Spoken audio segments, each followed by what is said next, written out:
दोस्तों, आज हम चर्चा करने वाले हैं 25 सितंबर 2022 के करंट अफेयर के बारे में। तो चलिए वीडियो को स्टार्ट करते हैं फर्स्ट क्वेश्चन से। फर्स्ट क्वेश्चन है, महात्मा गांधी की जयंती 2 अक्टूबर को कौन सी राज्य सरकार मातृभूमि योजना लॉन्च करेगी? सही आंसर है ऑप्शन सी, उत्तर प्रदेश राज्य सरकार। अगला क्वेश्चन है, किस कंपनी को सितंबर 2022 में केंद्र सरकार द्वारा महारत्न कंपनी का दर्जा दिया गया है? सही आंसर है option C, REC limited company को।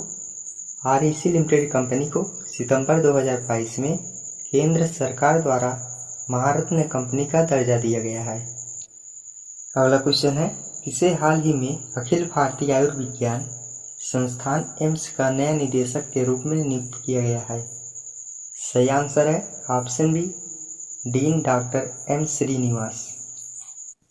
अगला क्वेश्चन है, किस बैंक प्रबंधक निदेशक व कार्यकारी अधिकारी ने हाल ही में हैदराबाद में हैकिंग लैब का उद्घाटन किया है? सही आंसर है option A, union bank of India ने। यूनियन बैंक ऑफ इंडिया के बैंक प्रबंधक निदेशक व कार्यकारी अधिकारी ने हाल ही में हैदराबाद में हैकिंग लैब का उद्घाटन किया है। अगला क्वेश्चन है, किस राज्य सरकार ने मवेशी नियंत्रण विधेयक को वापस लेने का निर्णय लिया है? सही आंसर है ऑप्शन सी, गुजरात राज्य सरकार ने। अगला क्वेश्चन है, किसके साथ रॉयल सोसाइटी ऑफ केमिस्ट्री ने जिज्ञासा कार्यक्रम पर एक साथ काम करने के लिए एक समझौता ज्ञापन पर हस्ताक्षर किए हैं? सही आंसर है ऑप्शन ए, CSIR के साथ। तो चलिए आज की कुछ रिवीजन क्वेश्चन के विषय में चर्चा कर लेते हैं। सिक्किम को मिला भारत का पहला हिमस्खलन निगरानी रडार। इसके कुछ इंपॉर्टेंट पॉइंट के बारे में चर्चा करते हैं। भारतीय सेना और रक्षा भूसूचना विज्ञान और अनुसंधान प्रतिष्ठान ने संयुक्त रूप से उत्तरी सिक्किम में हिमस्खलन निगरानी रडार स्थापित किया है। यह भारत में अपनी तरह का पहला रडार है जो अपने ट्रिगर के 3 सेकंड के भीतर हिमस्खलन का पता लगाने की क्षमता रखता है और यह सैनिकों और नागरिकों के बहुमूल्य जीवन को बचाने में मदद करेगा। यह हिमस्खलन के अलावा भूस्खलन का भी पता लगा सकता है। असम राज्य सरकार 2.5 लाख जलदूत को शामिल करेगी। इम्पोर्टेंट पॉइंट है, जल संरक्षण और संबंधित मुद्दों पर जागरूकता पैदा करने के लिए असम सरकार राज्य में 2.5 लाख जलदूत शामिल करेगी। 9वीं से 10वीं कक्षा तक के 10 विद्यार्थियों को मिशन की प्रत्येक योजना के तहत जल दूत के रूप में लगाया जाएगा। चयनित छात्रों को सामुदायिक झुकाव के साथ साथ पानी स्वच्छता और स्वास्थ्य पर 2 दिवसीय कार्यशाला से गुजरना होगा। राष्ट्रपति द्रौपदी मुर्मू ने NSS पुरस्कार 2020 से 21 प्रदान किए हैं। इम्पोर्टेंट पॉइंट है, राष्ट्रपति द्रौपदी मुर्मू ने 24 सितंबर 2022 को 2020 से 21 के लिए राष्ट्रीय सेवा योजना NSS पुरस्कार से सम्मानित किया। कुल 42 पुरस्कार प्रदान किए गए। 2 विश्वविद्यालयों 10 N55 इकाइयों, उनके कार्यक्रम अधिकारियों और 30 NSS स्वयं सेवकों को पुरस्कृत किया गया है। NSS एक केंद्रीय क्षेत्र की योजना है जिसे 1969 में स्वैच्छिक सामुदायिक सेवा के माध्यम से छात्रों के व्यक्तित्व को विकसित करने के उद्देश्य से शुरू किया गया था। डॉक्टर राजीव बहल को ICMR के महानिदेशक के रूप में नियुक्त किया गया है।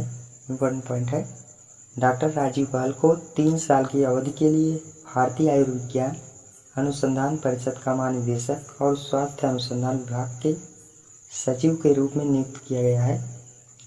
बहल वर्तमान में जिनेवा में विश्व स्वास्थ्य संगठन में कार्यरत हैं।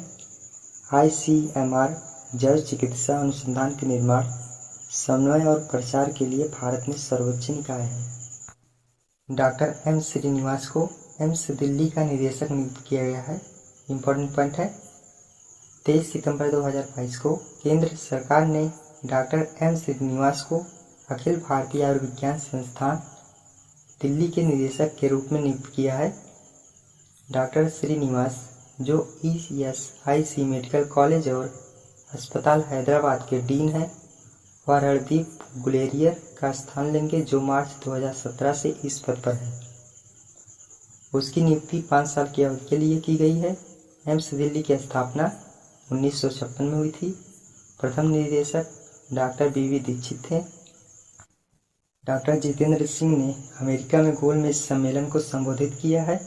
इम्पोर्टेंट पॉइंट है, विज्ञान और प्रौद्योगिकी मंत्री डॉक्टर जितेंद्र सिंह ने सितंबर 2022 में net zero built environment with connected communities पर गोलमेज सम्मेलन को संबोधित किया।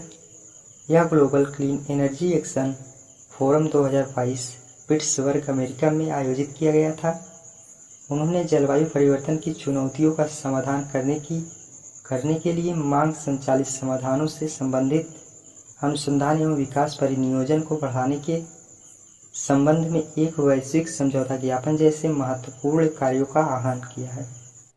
अमित शाह जी गंगटोक में डेयरी सहकारी सम्मेलन का उद्घाटन करेंगे।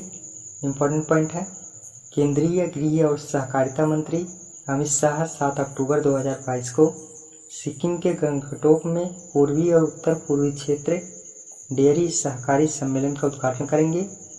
इसका आयोजन national cooperative dairy federation of India द्वारा किया जाएगा। सम्मेलन का विषय है भारतीय डेयरी सहकारिता क्षेत्र की जिजीविषा चुनौतियों और अवसरों की खोज। भारत देश 2023 में पहली बार मोटो जीपी रेस की मेजबानी करेगा।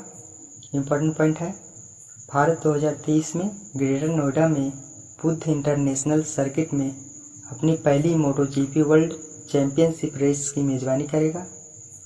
यह 2023 और 2024 से 2030 और 2031 तक आयोजित किया जाएगा। इसे भारत का ग्रैंड प्रिक्स कहा जाएगा।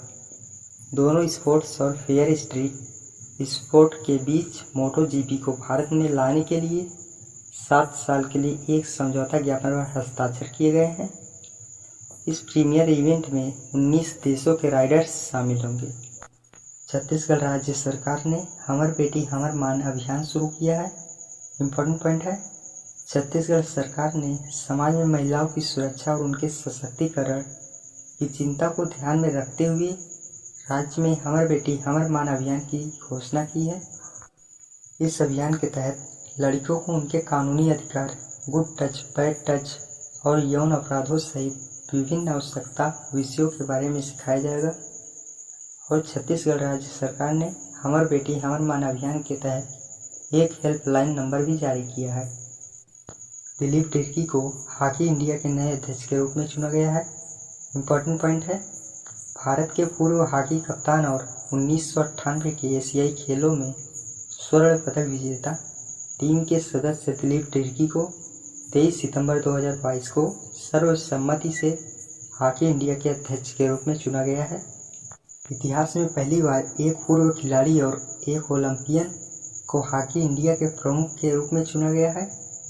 44 साल के दिलीप तिर्की ने अपने 15 साल से अधिक के करियर में डिफेंडर के रूप में रिकॉर्ड 412 अंतर्राष्ट्रीय मैच खेले हैं।